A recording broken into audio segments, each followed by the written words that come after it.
Okay, folks, this is the Pico drums. This? No, this is the Pico. This? Doug, come on, stop it. No. This is the Pico drums. This? Doug, come on, no, stop talking about cars. This is Erica Synths Pico drums. This is a McLaren Senna. And this? No, this is the drum module I'm talking about. That Doug. Okay, this is the Erica Synths Pico drums, and it is freaking amazing. Yes, it is amazing.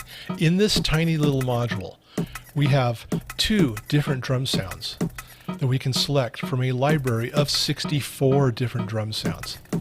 Now, how do we know which drum sound we're going to get to with only 6 of these lights? Okay, let me mute this for a moment and show you. Move it all the way up. There we go. Okay, these 6 lights represent bits in binary. So, basically, to get 64 different sounds, we're counting from 0 to 63. So with all lights off, that's 0. If we move up just a little bit there, 1 light comes on. This is binary. So this light represents a 1. That's a 2, a 4, 8, 16, 32. What does that mean? Okay, well, how do we get to 2? We move there, since that light represents 2. How do you get 3? Well, you don't need another light for 3 because 2 plus 1 is 3. There we go. So that's the next one. 4, we're run out of light, so this one will represent 4. There we go. How about 5? Well, we already have a 1. 4 plus 1 is 5. How about 6? Well, 4 plus 2 is 6.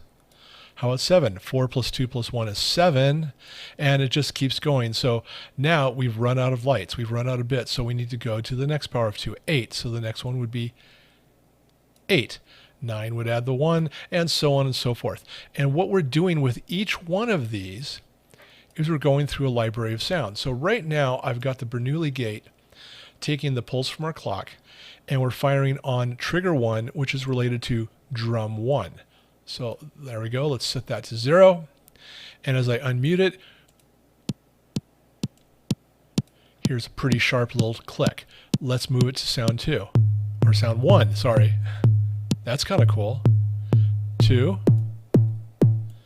3, 4, and so on. There are all kinds of sounds. Let's get way up in the top end by scrolling backwards.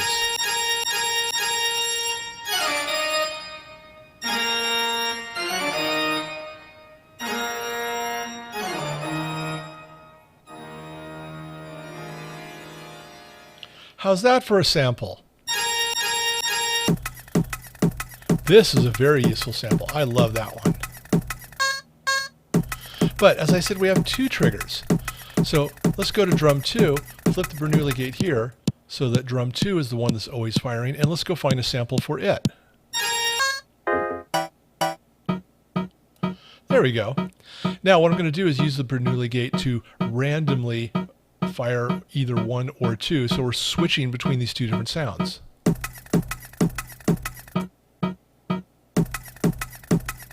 Let's speed it up a little bit.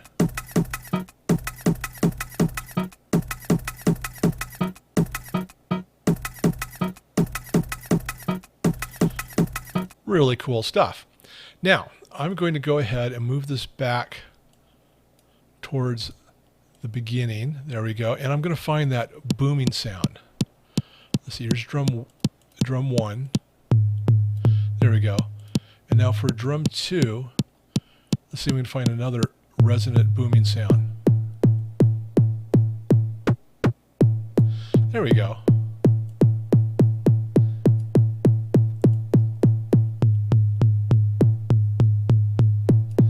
With the Bernoulli gate here, we're randomly going back and forth at about a 50% chance to be on either one.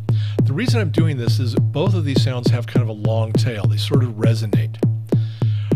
Right now we're on the independent mode, meaning each one of these rings independently. It's not affected by when the other one starts. If we go to exclusive, if this one is ringing and then that one fires, it's going to cut off the sound of this one and do that, and vice versa. If this is ringing and that fires, it'll cut it off.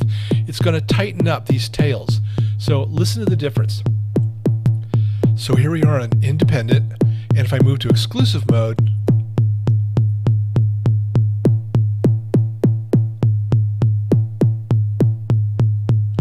you can hear how it tightens up. Let's try doing something where the second drum is a little shorter. And now put it into exclusive and see if we can hear that tightening up.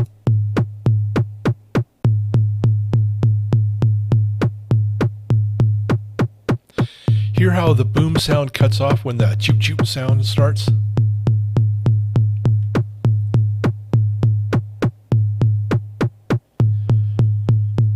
But here's the thing. We haven't even touched this CV in. So what does the CV do?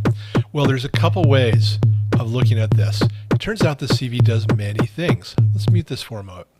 If we right click, we can see CV to pitch, or we can go CV to the decay, how long the sounds decay. CV to sample, we could actually roll through these samples with control voltages, or CV to volume. Okay, here's the manual, which is available for free on the Erica Synths website. Let's zoom in just a little bit so we can read it.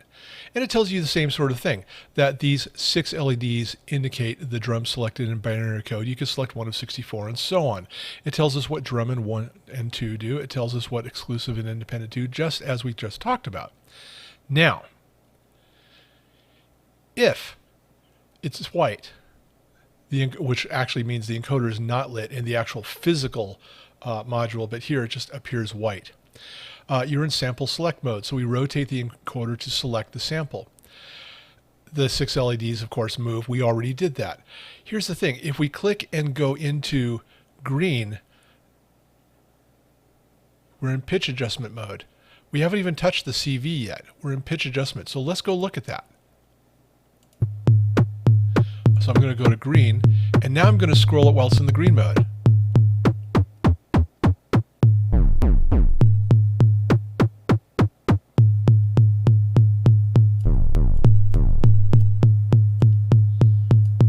Now I'm on drum 2.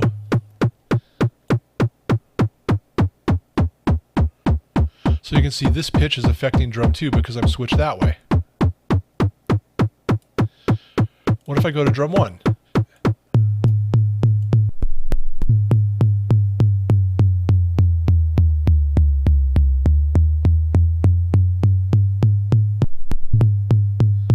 So I have independent pitch of each of the drums. What if we go to the red mode? Let's go see what that is. Okay, back to the manual. If we're in the red mode, you're in decay adjustment mode. You just rotate the encoder to select the decay time. So let's see what kind of a change that makes. We are listening to drum 1. Let's go to drum 1 mode and see if we can hear a difference. There we go. We'll slow it down so we can hear a decay.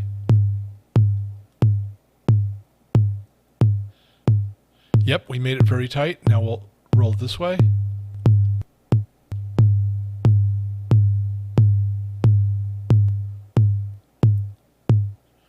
So that's actually quite a bit of adjustment just for one sound. Let's hear what it does with drum 2.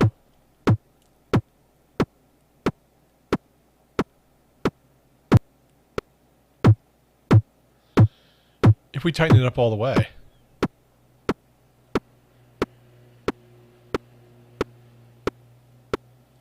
That's a completely different sound that was loosened all the way.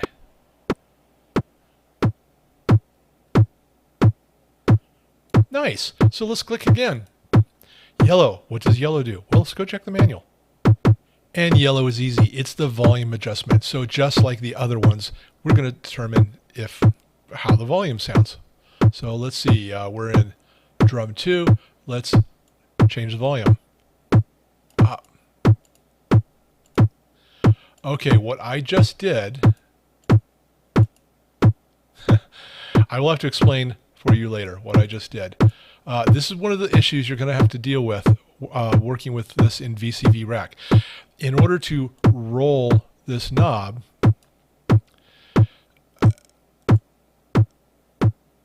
I need to initialize that. Okay.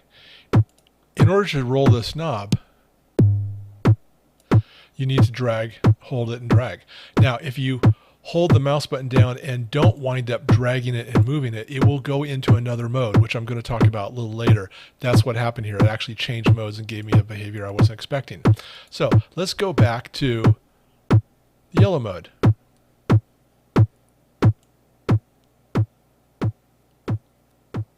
Sure enough, it's volume.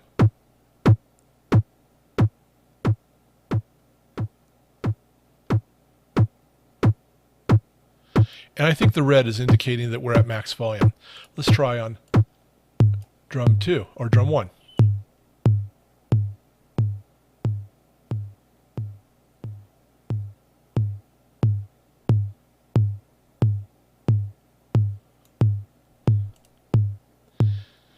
Okay, very cool. But we also have a CV in. And guess what? The CV in is also controlled by what color this knob is. So let's put an LFO in here. Okay, so each of those modes that we have available to us by the knob, we also have available to us via CV, and we can simply select it here. So for example, I have CV to sample. If I was to scroll it manually, I would change the sample. The LFO might be a little too fast. I'll tell you what, let's do something like the Bifaco dual attenuator, because if I leave this set at 0, the red knob is simply a CV. So I'm going to start changing this.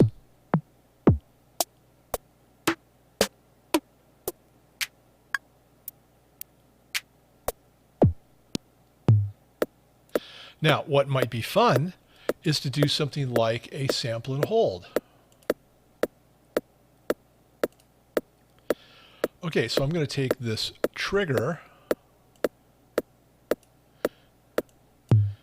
and the output, and what I'm going to do is basically every time this clicks, I'm going to get a random patch.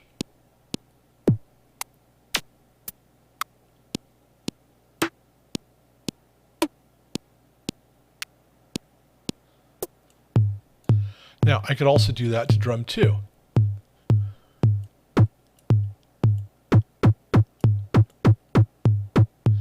Okay, what I'm going to do now is, because I'm on drum 2, we should be hearing the deep boom, boom, boom be consistent, and this noise should be moving if I feed it the sample and hold. Let's see if that works.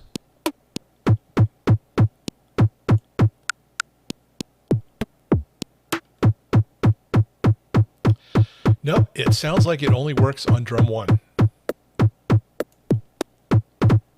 Nope, it still only triggers drum 1. Okay, so that's good to know. The CV input appears to only work on drum number 1,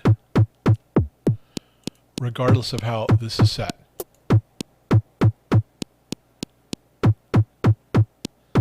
Good to know. Now, what about CV to pitch? Oh, this should be fun. Let's do the same thing. And now drum 1 should be changing pitch.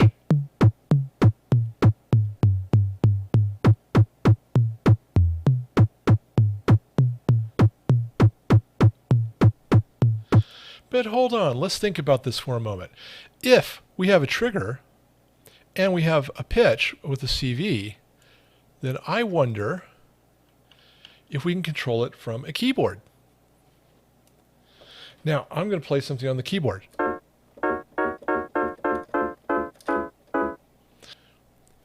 And let's see if it changes.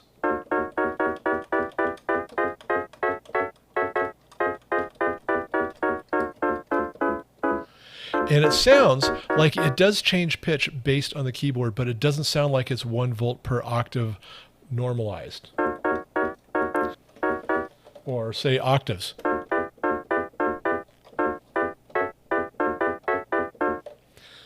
So it sounds like we can change the pitch. We can probably run it into a sequencer and change pitches, but it's not actually 1 volt per octave normalized. Maybe it is on some other sounds. Let's try.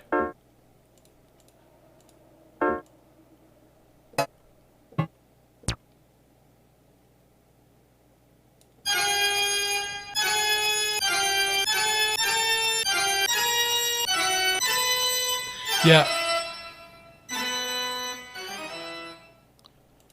Yeah, it's moving, but it's not moving in a volt per octave the way that we would expect a normal oscillator module. So yes, we can plug a keyboard into the CV and trigger one to trigger it and change the pitch, but we can't get quite the accuracy that we would if it was modified or if it was mapped to 1 volt per octave.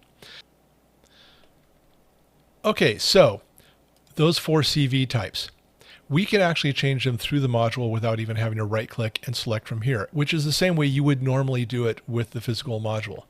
So if I want to go to sample, you'll remember from the manual that sample, let's go look at the manual again. If the encoder is not lit. Now this is a little confusing for us in VCV because this is the default and that's actually lit. In the actual module, it would be unlit. And in this mode, it's also unlit. This is making no sense, I know. But check this out. I'm going to click and hold this for 2 seconds. It's going to start flashing. I'm going to now drag it until it is unlit. And you'll notice that the dots are flashing. That's telling us that, hey, the thing the CV is going to do is the dots. That is the voice. In order to save it, I will now click it. Now, oddly enough, it goes back to green, which is not what I was expecting. I would expect it to go to white. That's a little confusing, but let's see what the control voltage does. Is it actually changing the patch? Yes, it is. Okay, so how about decay?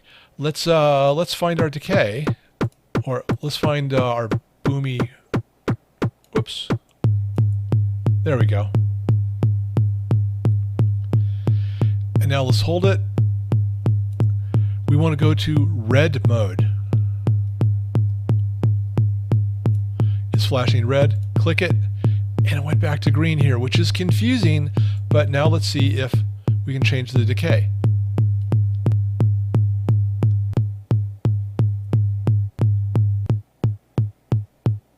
Yes, we are. We're changing the decay with CV. How about volume? Volume is the yellow mode. So let's click it, hold it down. Now we're going to drag it to yellow. That should be volume. Click it, and again, now it goes to red. It doesn't stay in the color that you set it to, which is very confusing. But let's see if we are in fact changing the volume. And sure enough, we are.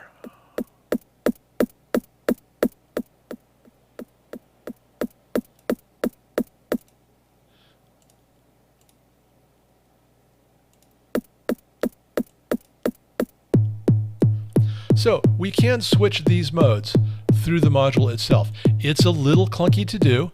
The colors when you're done don't represent the mode you're in, which is a little odd. I don't know if the actual module does that or not.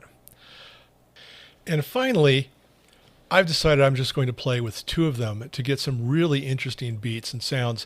And I just want to show you what's possible with just a very simple setup. I've got a clock, 1 Bernoulli gate, 2 of these Pico drums.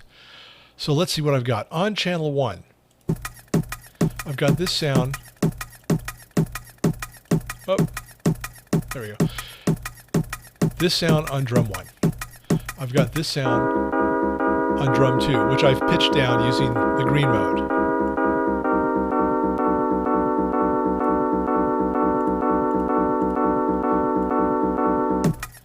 And the Bernoulli gate is passing between the 2. Every time this first drum fires, it's going to send to the second Bernoulli gate. And in the second one,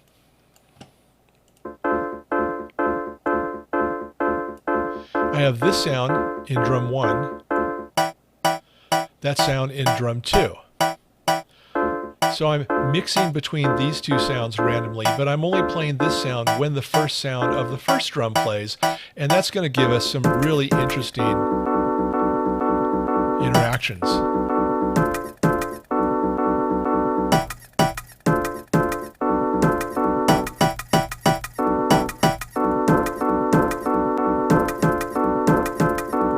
Now, what if we just add like a heavy bass drum to this?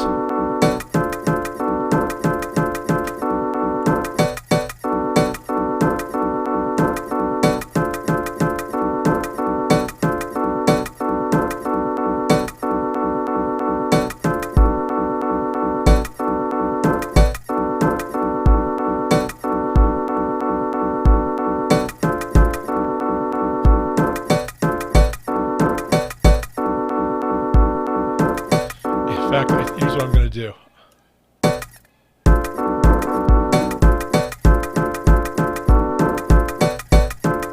There we go.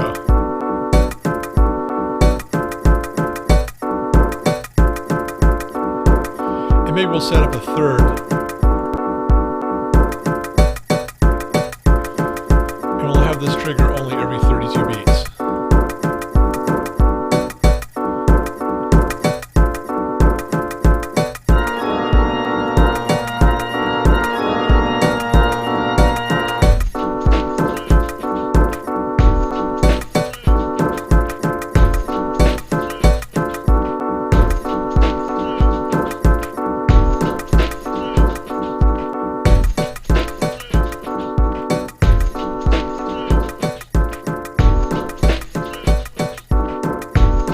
Everything other than this kick drum is the Pico drums.